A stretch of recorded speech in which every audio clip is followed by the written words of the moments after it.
I had no idea I was about to have my life changed by a man with a 7-foot-long sword. I bought the first volume on a whim.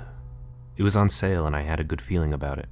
But what I found inside the pages of Berserk's first arc surprised me, disturbed me, confused me, and most of all, inspired me. I was hooked and I didn't know why. I'd never read a story like this before. It was so dark, so brutal, the violence was so scrappy and rough, yet felt more picturesque than any other manga. Kentaro Miura created my favorite story of all time, and though he has since passed, the mark he's left is immortal. This video is proof of that. I'm still as overcome with inspiration as I was when I first read Berserk, all those months ago. So let's begin.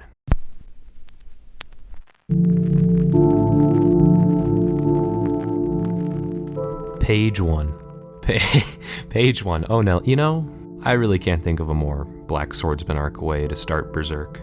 Guts letting a demon have sex with him so he can strategically blow his load into it. It's the perfect way to introduce readers to the world of Berserk. It shows just how twisted it is. Even in your standard establishing shots, Miura makes a point to show the world's darkness. A man without a leg begging, a cage of girls being carted off, and a group of men throwing knives at a helpless elf for pleasure. We overhear they're the men of Koka Castle before Guts informs the barkeep he's, quote, gonna mess his shop up a bit. He kills 3 of the men with his crossbow, leaving the last one alive because he needs him to deliver a message. The Black Swordsman has come. It's at this point I'd like to talk about the art, because these panels are incredible. You can practically feel what it would be like to wield the Dragon Slayer. He lifts the slab up high above his head, and just as gravity begins to take hold of it, he gives it a helping hand, slamming it down with enough force to cut a man clean in half, punching through the floorboards. His stance shifts from the impact. The viscous trail from the man's body is shaped around the sword's path, and the man's upper half spins over a foot away from the lower. Gus's pose and cape all show his entire body was put into the blow. The entire bar goes silent in awe and disbelief. To swing such a massive weapon so quickly, it shouldn't even be able to be lifted, let alone swung by someone with one arm. The manga says it best when it claims it was much too big to be called a sword. With that, Guts leaves the bar to await the mayhem his message will create. However, after that whole incident, he accidentally saved and therefore attracted the unwanted attention of a certain femboy elf. After giving him a good smack and making it clear he is not a fan of Bussy, the local guard force surrounds him. He's taken prisoner and given a good thrashing before the Lord Mayor of the town appears before him. What follows is an exposition session, done right. The exchange between the mayor and Guts gives us insight into both of their characters and the immediate plot. The mayor asks Guts if he's a mercenary. No response from Guts. He seems almost insulted by the question. The mayor tells him since he killed those men, the town could be destroyed. Smart-ass retort from Guts. The ruler of the men Guts killed is beyond human, a creature from the depths. Guts understands. He even calls the mayor out for his cowardice. He's not worried about the town, he's worried about himself. With that, the mayor leaves Guts for the torturer. Let's dissect. By this point, Miura has effectively established Guts' character and his place in the world. We've learned Guts more than anything is an anomaly. Obviously, he's physically built different. He can wield the Dragon Slayer and he's tough enough to take a whip without flinching. But you don't get to be as physically tough as Guts with a missing eye and arm without having seen some shit. Which leads me to my next point. Guts knows. He knows about the demon that's threatening the town. He saw the cart of little girls and instantly knew what was going on. He wasn't fazed by the presence of an elf, and he didn't appear at all concerned when his hot date turned out to be a little kinkier than your average girl. He knows from experience. Just look at the expression he makes in this panel when he informs the mayor he's aware of the count. It's the most intense we've seen him up until this point, but why? How? Good questions. It'll all be answered in due time. For now, it's time to see Guts' message get delivered. But what's this? The mayor has come to see the Baron as well, and he's here to plead forgiveness for the Black Swordsman's transgressions against Koka Castle's men. But the Baron, much like Guts, recognizes the mayor's true intentions. He's not asking forgiveness on behalf of the town, but for himself. The Baron flicks a bit of food on over to the mayor and, ooh, what is that, a bit of ravioli? Hold on. Guys, can can I get real with you for a second? This Snake Baron Apostle guy dude, I don't know what his official name is. He is the most lame-ass dude in the entire series. Like, seriously, I don't know if it's a translation thing, but the line, "I don't need an excuse," none at all, it is so stupid, bruh. Like, who is asking? I know it wasn't me. I know it wasn't the mayor. This dude's too busy pissing himself over that tortellini you threw him or whatever.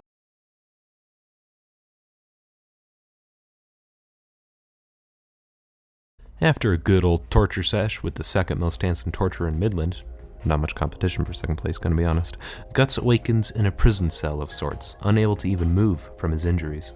And what the hell is that? A fetus?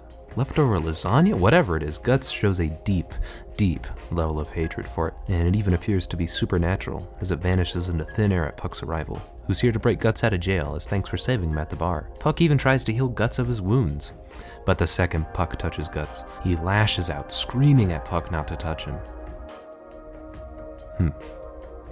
Wonder what that's about.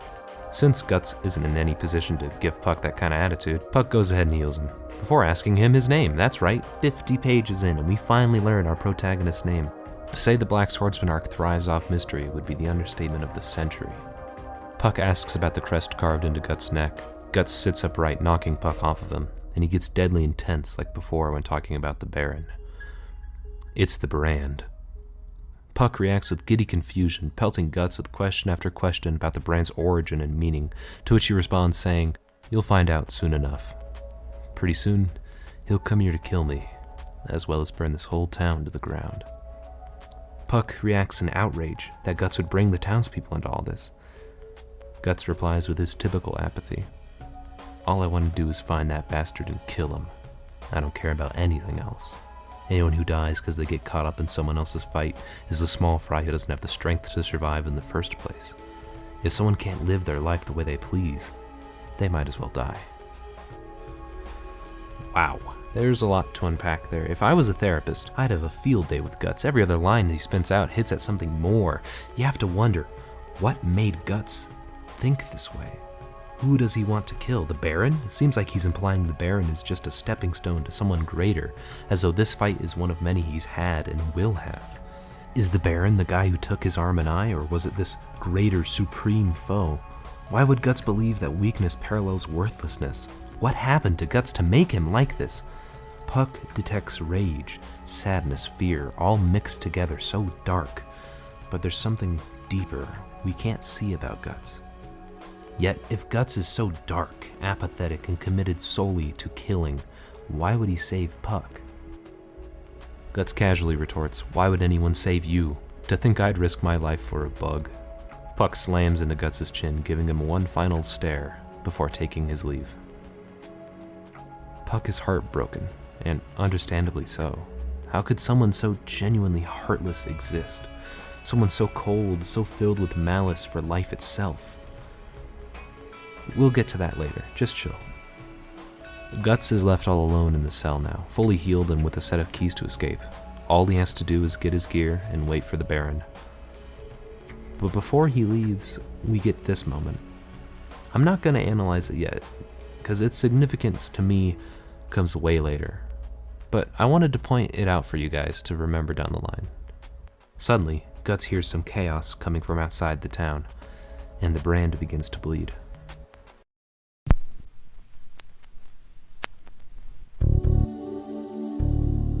The town is in flames, being completely overrun by the men of Coca Castle, and at the rear, drinking a bisected baby's blood off the tip of his halberd, is the Baron. Honestly, this moment is completely over the top, but somehow, Miura sold me on it, and I wasn't taken out of the moment. I was hyped. Guts reveals his presence to the men by rising up with his repeating crossbow from a pile of corpses, incredibly badass, but still fittingly macabre. After Guts nabs like 10 dudes with his crossbow, seriously, that thing needs a nerf. Sakurai, please fix. He pulls out his sword and cuts a fully armored dude and his horse in half. Miura cleverly uses Puck in this fight, as well as the whole arc, to give an outsider's perspective on everything that's happening, making moments like these have even more impact because we see that, yeah, he's not normal. After pumping the Baron with enough bolts to make his snake armor look like porcupine armor, we get a little moment of quiet, where we can't see the Baron, and Guts just slowly walks up to the building where he fell into. Complete silence. The Baron reveals his true form, a giant snake-like monster. Again, not blown away by the design. The two faces thing is strange and too restrictive emotively to justify, but the way he attacks is incredibly intimidating. He just swipes with his tail. I feel like a lot of other manga would use this form and just have him attack the way a normal human would, using his arms or his claws, but the use of the tail feels very apt with the Baron's dismissive approach to Guts. And frankly, maybe the Baron's right to feel this way, because he gives Guts the thrashing of a lifetime. And I really do hate to stack so much criticism back to back, but this whole little section of the fight feels so forced. Like, it takes Guts 3 panels to stand up, and by the time he gets up, the Baron's on top of him, and they're both just standing there. The paneling doesn't suggest tension, and it feels like the only reason Guts gets thrashed here is because this is the part of the fight where we need stakes and tension. However, I will say this, every time Guts does get slapped by that massive tail, you feel it. His entire body gets wrapped around the tail from sheer force and speed. He goes slamming into walls and gets beaten while he's down. There's blood everywhere. He's unconscious. The Baron picks him up to give another shitty speech about how pathetic humans are, and Guts just lifts up his arm, smiles, and lets her rip. With the Baron dazed, he drags his sword over to the snake, and we get our first of many badass 2-page spreads of Guts cutting crap in half. He swung the sword so hard he crashes into the ground. It was a tough fight, but he won. He stands up victorious with a smile on his face, ready for the best part. Guts tortures the Baron, shooting him with bolt after bolt for fun. The Baron, desperate for anything, searches to figure out who Guts is, and when he sees the brand, Guts cuts him off, asking, "The God Hand, where are the 5 members of the God Hand?" The Baron claims not to know. With that, Guts grabs his sword and leaves the Baron to slowly be burned to ash in the wake of their destruction. Our final shot is of Puck, processing the carnage all around him. All he can say is, Berserk.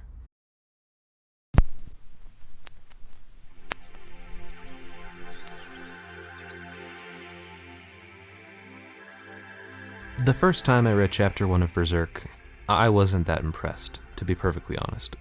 I thought that the Baron, as we've established, was cheesy and unintimidating. I found the art style to be just pretty good, with lots of great moments, but lots of just okay moments too. Guts, to me, he just seemed too overly edgy, and I was only 80% sure Puck was the dude, which seems to be more than a lot of people. But overall, in retrospect, Chapter 1 is a very strong start to Berserk. It showcases everything Berserk has to offer, good and bad. Reading it is exciting, slightly depressing, and fills you with questions. And if that's not the Black Swordsman arc, I don't know what is. Tune in next time for Chapter 2 of Berserk, or maybe I'll make something completely unrelated, like a Mother 3 video. Who knows? I don't know. No one knows. Either way, I'd like to thank you for watching. And now, folks, it's time to say goodnight. We sincerely appreciate your patronage and hope we've succeeded in bringing you an enjoyable evening of entertainment. Please drive home carefully and come back again soon. Good night.